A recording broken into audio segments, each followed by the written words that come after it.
Depuis plusieurs mois, je switch entre l'écosystème Apple et l'écosystème Google, et pour le coup, cela m'a permis de voir un peu les forces concrètes de l'écosystème Apple. Dans ce contexte, j'ai décidé de vous partager ce que je considère être l'écosystème Apple parfait en 2025 avec, ici, le hardware le plus pertinent pour vous. L'objectif de cette vidéo n'est pas de vous faire une démonstration de l'écosystème Apple de manière directe, mais plutôt de voir les meilleurs produits à choisir pour, à votre tour, construire votre propre écosystème Apple. Mais avant de débuter cette vidéo, je vous invite à vous abonner à la chaîne.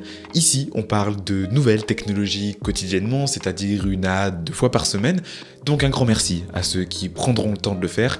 Et nous, on passe au sujet de la vidéo.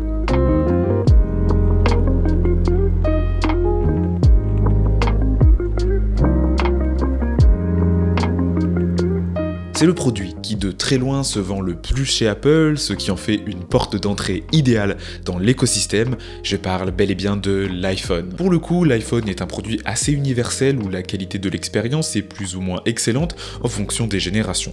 En 2025, pour ma part, je trouve que la liste des iPhones pertinents à l'achat est assez vaste. Maintenant, il y a 2 catégories d'iPhone.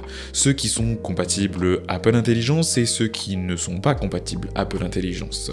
Maintenant, j'ai envie de vous dire que l'iPhone que vous avez déjà sera une très belle porte d'entrée à l'ensemble de cet écosystème, même si en fonction de la génération de votre iPhone, vous perdrez plus ou moins en fonctionnalité. Pour ma part, j'ai un iPhone 15 Pro Max encore aujourd'hui que j'utilise toujours au quotidien, que je trouve toujours d'ailleurs excellent.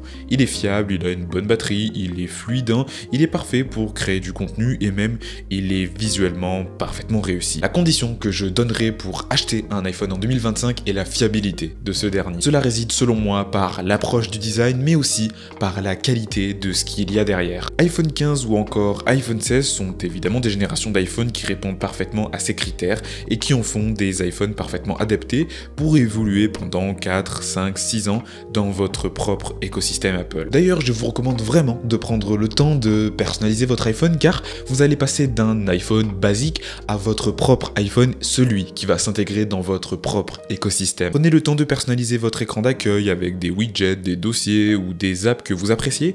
Prenez le temps de configurer 2 à 3 modes de concentration afin que par la suite, avoir une véritable immersion dans cet écosystème. Ça prendra certes 1 heure à faire, je pense, mais la qualité de l'expérience c'est au minimum multiplié par 4 selon moi. Maintenant que l'on a la base de l'écosystème, c'est-à-dire l'iPhone, il faut le construire et pour le coup je pense qu'il y a un deuxième appareil qui me paraît essentiel pour construire un écosystème chez Apple, c'est bel et bien le MacBook.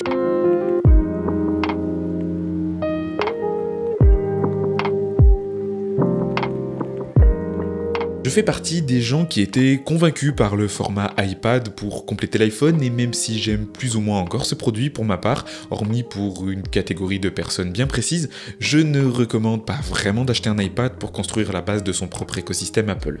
Désolé à vous, les fans d'iPad, vous pouvez m'insulter dans les commentaires.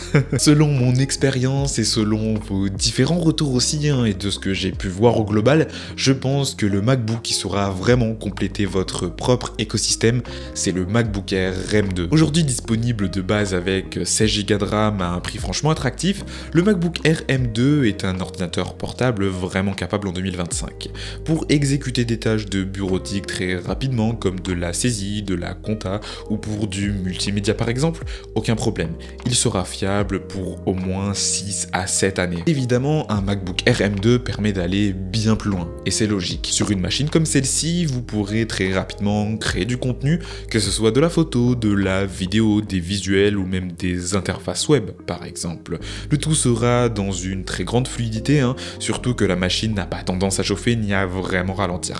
Vraiment, c'est fiable à l'usage. C'est une très belle machine de productivité. En fait, l'avantage avec un MacBook Air M2 avec une telle configuration, c'est que c'est un ordinateur que vous allez pouvoir acheter par exemple pour vos études supérieures et que vous allez pouvoir garder par exemple pour débuter votre activité professionnelle. Il est possibilités avec une machine comme celle-ci, je trouve, sont pratiquement illimitées. Maintenant, vous pouvez choisir d'autres modèles aussi, hein, si vous avez vraiment besoin de puissance brute, mais moi, avec ce MacBook Air M2, je peux facilement faire des montages vidéo de gros projets, faire des miniatures, bosser sur mon site web, faire des visuels et tout un tas de choses. Et tout ça, même dans un train, sans prise. C'est le gros avantage des MacBook Air M2 face à du Windows, par exemple. C'est autonome, la puissance brute ne chute pas sur batterie. Enfin, franchement, en fait, je recommande vraiment. Il y a en plus des interactions entre MacBook et iPhone qui sont vraiment cool, comme le copier-coller, comme AirDrop, ou tout un tas de choses. Non, certes, au quotidien, ces deux appareils sont vraiment excellents, et déjà avec ça, franchement, vous partez super bien. Mais il y a un produit que moi, je ne mets surtout pas au rang d'accessoire parce que je le considère vraiment utile, c'est l'Apple Watch.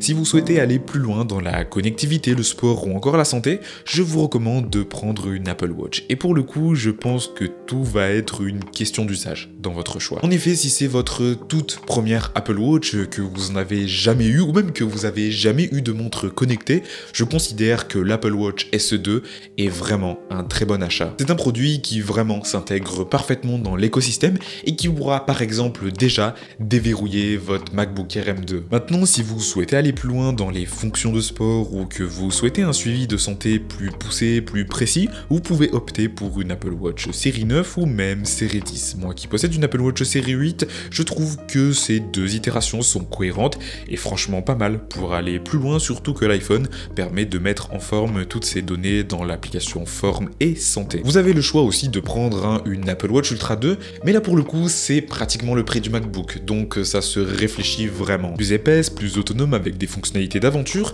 elle est géniale si vous souhaitez faire du sport à haut niveau, que vous souhaitez avoir une belle montre autonome à votre poignet. Mais elle reste quand même bien plus épaisse, et surtout c'est un sacré budget. Maintenant c'est à vous de voir, encore une fois je vous laisse le choix de choisir votre Apple Watch, mais si jamais vous prenez pas une Apple Watch Ultra 2, vous pouvez mettre de côté 100 € ou un petit peu plus pour vous offrir le produit le plus sous-coté chez Apple.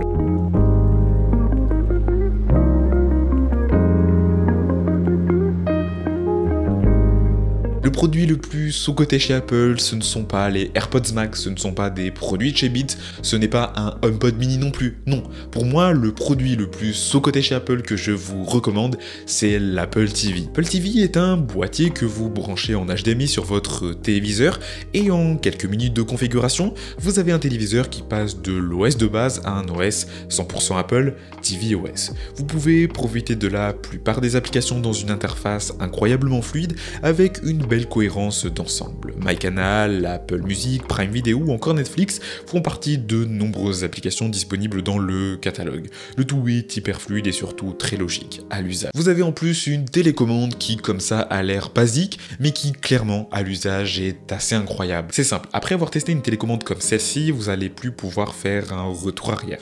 Vous avez un pad tactile, quelques boutons et c'est tout. Cela permet de gérer de manière ultra cohérente le software. J'ai fait l'expérience avec un membre de ma famille qui n'est pas très à l'aise avec la technologie, on va dire, et pour le coup, quand je lui ai mis entre les mains la télécommande de l'Apple TV, il a trouvé ça tout de suite très logique, très cohérent, donc autant dire que oui, c'est à la fois simple mais logique, et c'est ça qui est intéressant. Oui, surtout que si vous achetez des apps avec l'Apple TV, vous pouvez valider avec votre Watch, si vous avez besoin d'écrire un mot de passe, vous pouvez le faire depuis votre iPhone, et si jamais vous ne trouvez pas votre télécommande tout de suite, vous pouvez contrôler le tout en un seul clic depuis l'iPhone ou même l'Apple Watch. C'est une dinguerie, je trouve. Je dirais que le seul hic, c'est si vous voulez jouer sur votre Apple TV. Pour le coup, certes, il y a Apple Arcade qui est disponible, mais bon, vraiment, on n'est pas sur la plateforme qui clairement est dédiée au gaming, c'est évident. Mais finalement, hormis sur ce point qui peut-être pour certains est dérangeant, pour moi, l'Apple TV, c'est un 10 sur 10. Et vraiment, c'est la meilleure expérience sur un téléviseur avec un boîtier comme celui-ci. Nous avons donc avec ces 4 produits une vraie base en matière d'écosystème. Il y a l'iPhone, le MacBook, la montre et la TV par extension. Mais évidemment, tout cela peut se compléter par des accessoires.